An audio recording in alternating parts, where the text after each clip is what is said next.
Good evening class 8 students.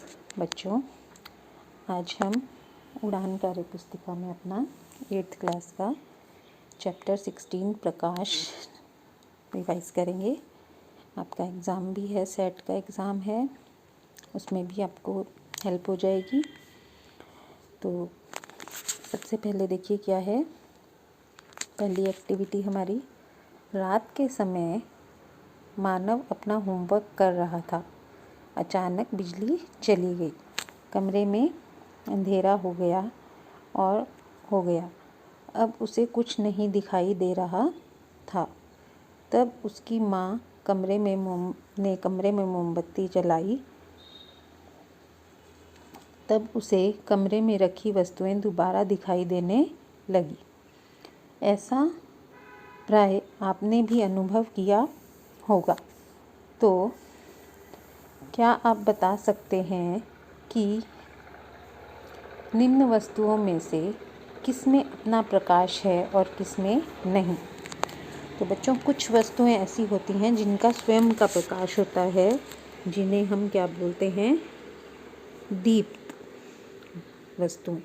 और जिनका अपना प्रकाश नहीं होता उन्हें हम बोलते हैं अदीप्त।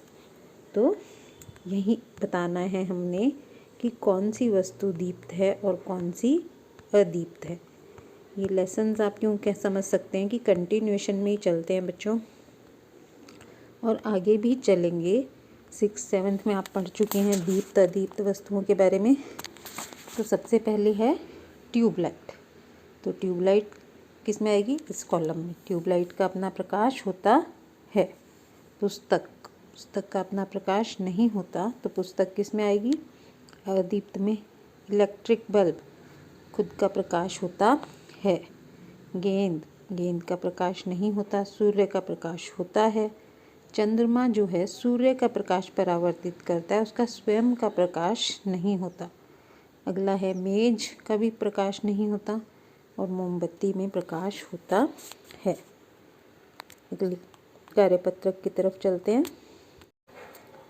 अगला कार्यपत्रक जो है उसमें देखिए क्या पूछा गया है। रात के समय बिजली चली गई तो मानवी ने मोमबत्ती जला ली।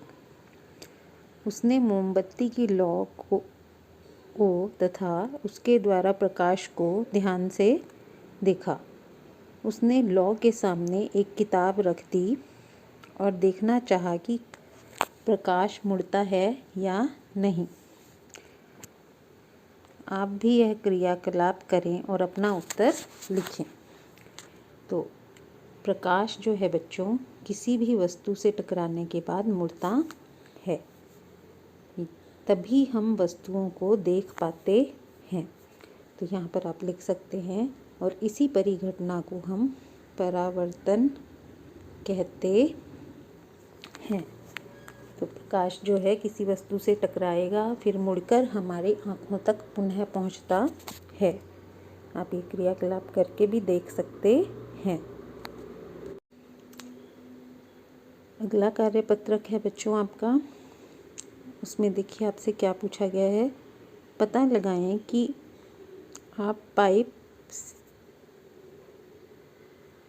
आप एक पाइप लें तथा या कागज से पाइप बनाकर मोमबत्ती की लौ को देखने का प्रयास करें। फिर पाइप को मोड़कर मोमबत्ती को देखने का प्रयास करें। कुछ इस तरह से स्कूलों में ये क्रियाकलाप सभी बच्चों ने कर रखा है। अपने प्रेक्षणों को नीचे दिए गए कोष्ठक में लिखें। तो यहाँ पर आप क्या लिखेंगे कि प्रकाश सीधी रेखा में गमन करता है। सीधी रेखा में आप देखते हैं कि यहाँ से, क्योंकि यहाँ पर क्या है, ये एक सीधी रेखा है। यहाँ से देखेंगे तो आपको यहाँ पर दूसरी तरफ प्रकाश दिखाई देगा, लेकिन यहाँ क्योंकि पाइप मुड़ा हुआ है तो हमें प्रकाश की किरण दिखाई नहीं देगी। तो इस प्रकार आप इसको लिखेंगे। अपने प्रेक्षणों के आधार पर चित्र बनाएं। तो इसका आप एक इस तरह का चित्र भी बना सकते हैं कि 3 गत्ते लेंगे आप और उनके बीच में तीनों में छेद कर देंगे। तो यदि वो तीनों छेद एक ही लेवल पे होंगे तो यहाँ पर अगर आप एक मोमबत्ती रखेंगे तो आपको मोमबत्ती का प्रकाश दिखाई देगा, लेकिन अगर कोई छेद ऊपर या नीचे होगा तो हमें मोमबत्ती का प्रकाश दिखाई नहीं देगा। अगले कार्यपत्रक में देखिए आपने क्या करना है। आप कक्षा 7 में पढ़ चुके हैं कि किसी चमकदार सतह से टकराने पर प्रकाश की दिशा में परिवर्तन आता है।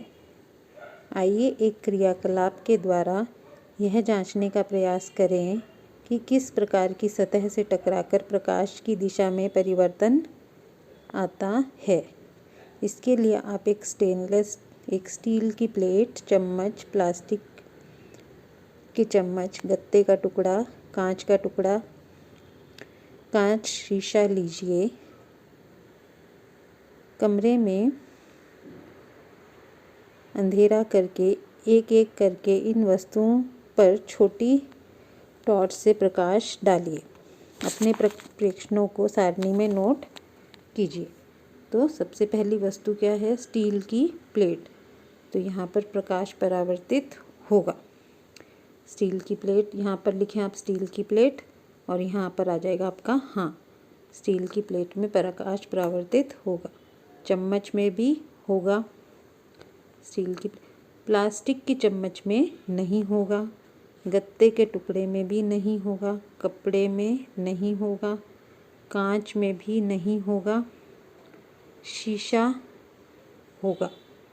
तो इस प्रकार इसको आप पूरा करें। और इसके अलावा बच्चों, परावर्तन के नियम भी आप याद करें। ये भी एक इम्पॉर्टेंट क्वेश्चन है इस चैप्टर का। तो आप अपने पेपर की तैयारी बहुत अच्छे से करें और आगे के लिए भी इन कॉन्सेप्ट्स को याद रखें। Thank you.